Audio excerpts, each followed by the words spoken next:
Hey guys, just a quick note on this episode.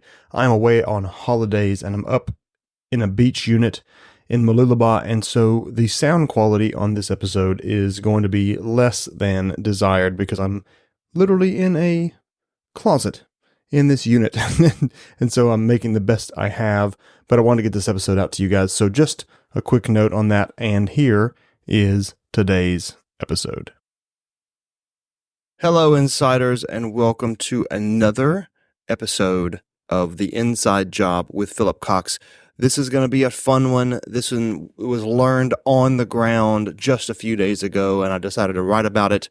And because that's what happens sometimes. Sometimes you're right there in the moment. And actually, I find that some of my greatest moments of inspiration, not that this is a great moment of inspiration, but throughout the years, some of my greatest moments of inspiration have been when I've been working with my hands.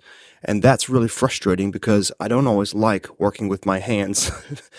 I would rather be sitting and writing or sitting and in a conversation or something. But I find that when I get out and get into my body in such a way that I'm actually exerting some high levels of energy, say maybe we used to have quite a few acres back in the States, or actually an acre and a third back in the States at our place back there, just north of Nashville. And the land was quite an incline, and I had to push mow that thing because it was so steep, you couldn't get a riding mower on it. So I had to push mow the thing.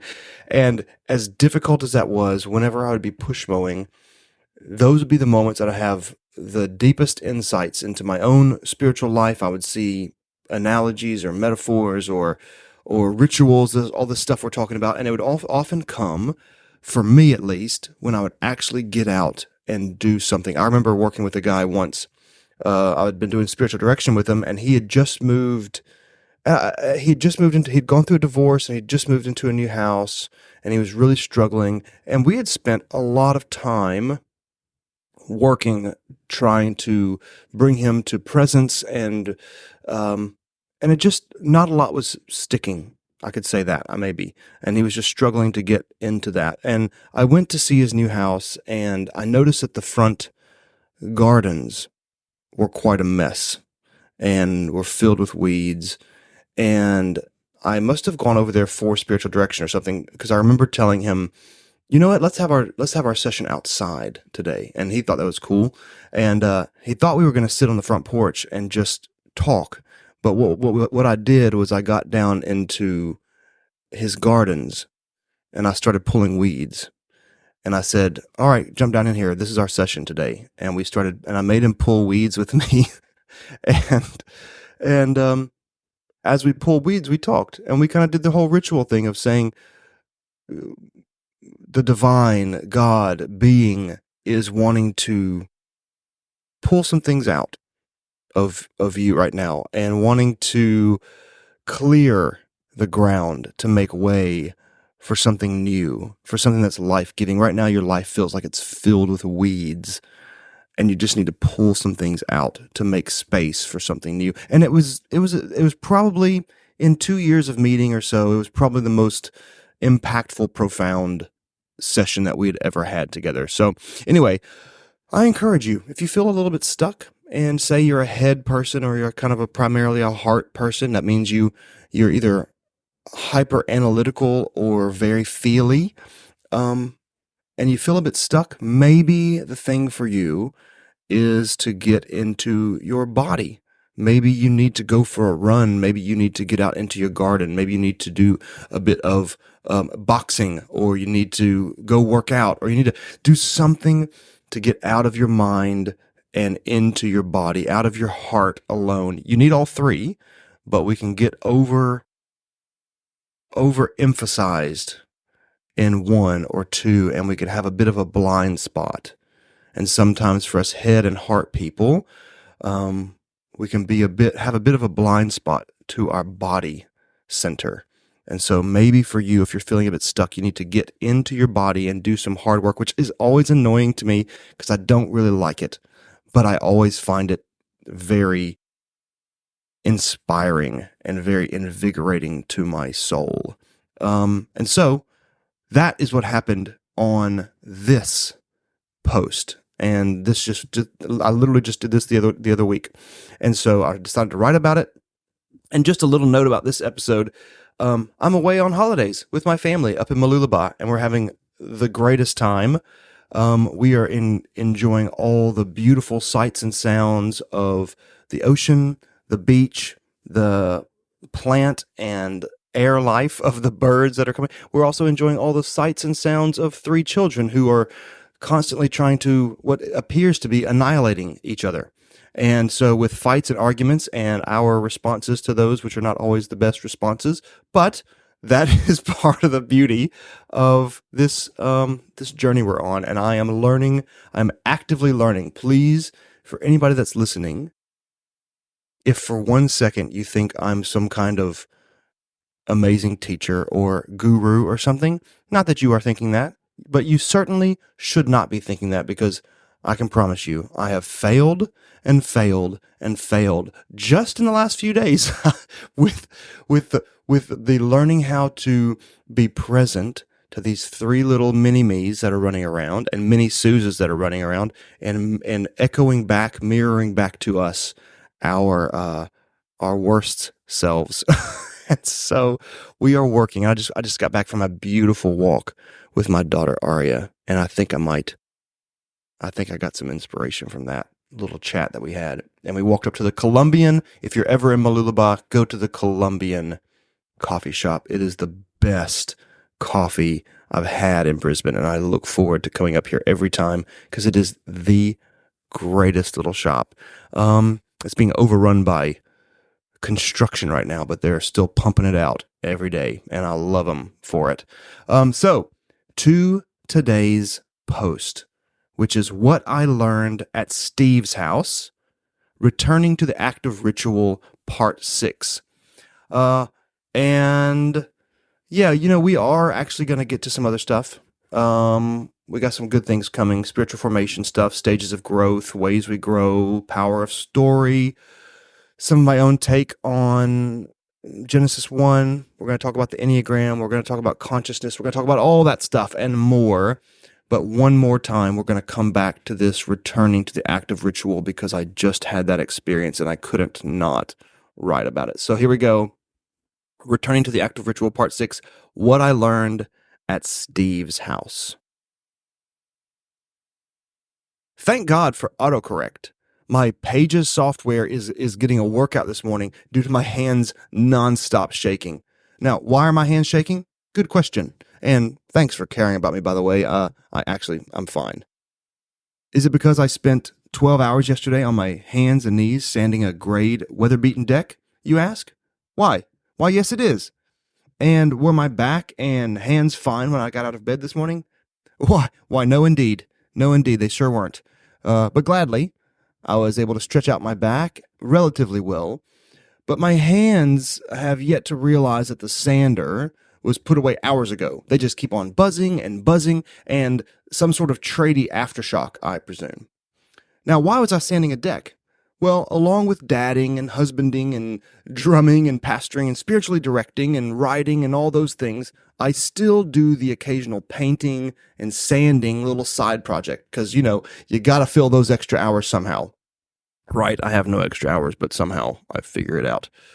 So, when the brilliantly creative, bespoke lighting guy Steve calls asking if you could come and prep some old decking boards for a few days, you do it. And you know why? Because Steve is amazing, and I wish that every single person out there could know Steve. He's one of those guys who spills over with life and love and joy and presence. He is free in a way that many, including myself, only could hope to be free. And so spending time with him and his whole family is an absolute treat. So I'm sanding boards, lots of sanding, lots of boards.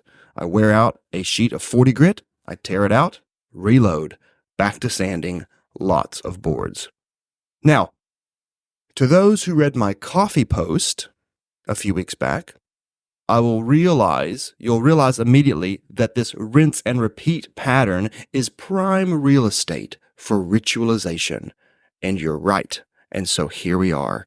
I've sanded a lot of decks in my years as a painter, but sometimes I just get caught in a bad habit, even though I know better. And today, it kept happening all day.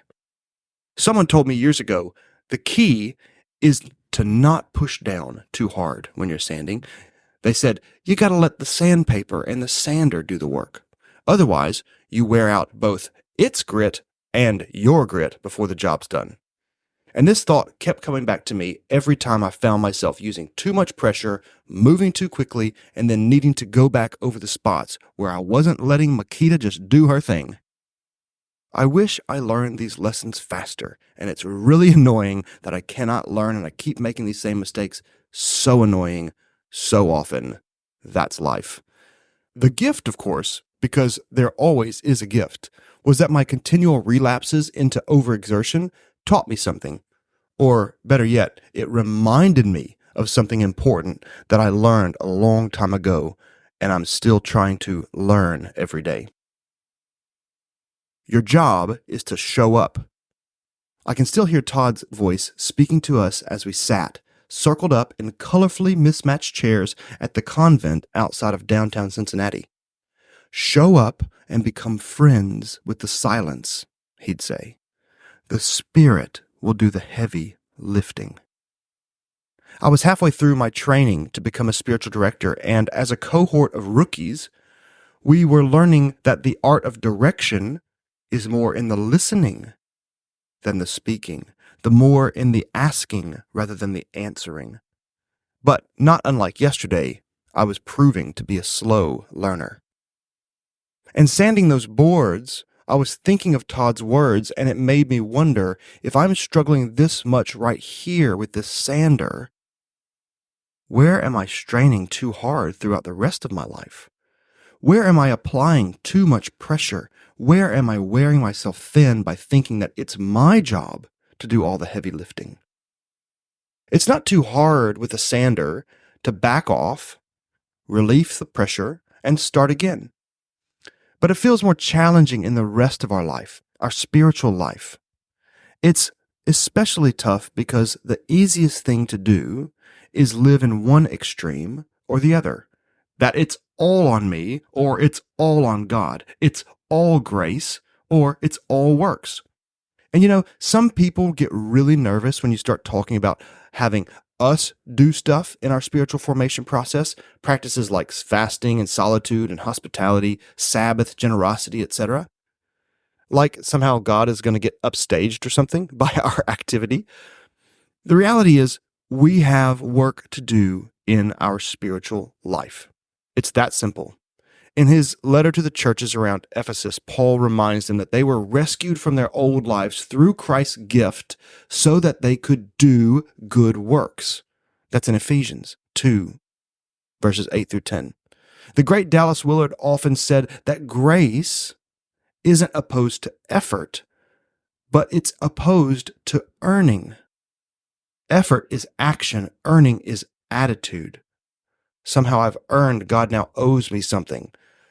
God doesn't get nervous when we start doing stuff. Dallas would also often quote John 15:5, which says, without me, you can do nothing. That's what Jesus said. Without me, you can do nothing. And then Dallas would follow that saying up by saying, and it's also true that if you do nothing, it will be without God. So without God, it's true, we can do nothing. But if we decide to do nothing, we're going to be without God because God is up to stuff in the world and he wants our partnership. So the question is about parts. What part is mine to carry and what part is the Spirit's to carry? That is a bigger conversation that might need to live in a post of its own someday. And we're going to talk about that. And we're also going to talk about grace and our misconception with what grace is. But this has to do with abiding.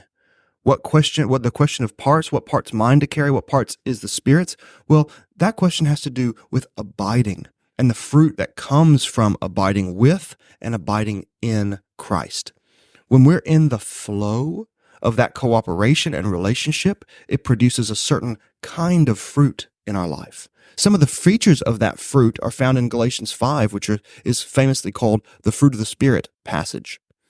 And it's just, those aren't an exhaustive list. They're just saying it looks like this when the Spirit's active in our life.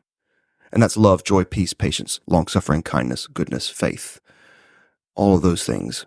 Those are the kinds of fruit that come up in our life when we're rooted and grounded and abiding in the Spirit.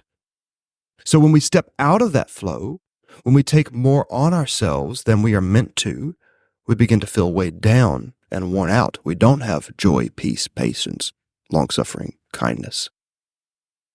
So, you beautiful insiders, are there places where you're feeling used up or worn down? Areas where you sense you're becoming spiritually thin? Where you know the strain and pressure are costing you in places you're not thrilled with, especially in your relationships and in your emotional, your mental, or your physical health? If it's true, as we're discovering, that every moment matters and every place is sacred, then God is here wherever your here looks like. And in that here-ness, with your wrestling with life, he brings an invitation.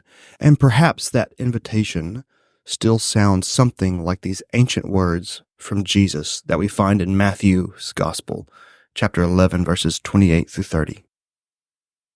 Are you tired, worn out, burnt out on religion? Then come to me. Get away with me and you'll recover your life. I'll show you how to take a real rest. Walk with me and work with me. Watch how I do it. Learn the unforced rhythms of grace, and I won't lay anything heavy or ill-fitting on you. Keep company with me, and you'll learn to live freely and lightly. Thankfully, I was taught a prayer that can help get us started in this process. I learned it sitting amongst those beautifully mismatched chairs in Cincinnati. And it's simple and it's easy to remember. It's simply the word here. Just a single word, the word here. It's the language of showing up. Interestingly, it's also the language of surrender, the language of handing something over. Here, it says, here, I'm carrying something that's not meant for me to carry. I'm trying to do it all on my own strength, but I'm just not strong enough. Here, you take it. And Jesus does take it. He offers to take our striving and our plans, our overexertion, our fears, our frustrations, our tiredness, our addictions, our everything. But we have something to do in that process. I can't just sit back at Steve's house and expect the sander to strip the deck on its own. I'm being invited into the process. So I faithfully show up and I put my hands to work. And together, in union with the Spirit, it changes everything. But I have to remember that it's the Spirit who does the heavy lifting. And that is the end of this article. I want to remind you that this article is being posted and living on my Substack, philipcox.substack.com. I have just this week opened up the chat, the group chat on that site. So if you want to go there and join an online community and begin to have conversations about these posts, or where you're struggling, where you're succeeding, if you're finding tips and tricks that are helping you to live more present, more free, then jump on there and we'd love to be in conversation with you guys. Reach out anytime. phil@theinsidejob.com.au. I'd love to hear from you. And yeah, until next time, peace and joy.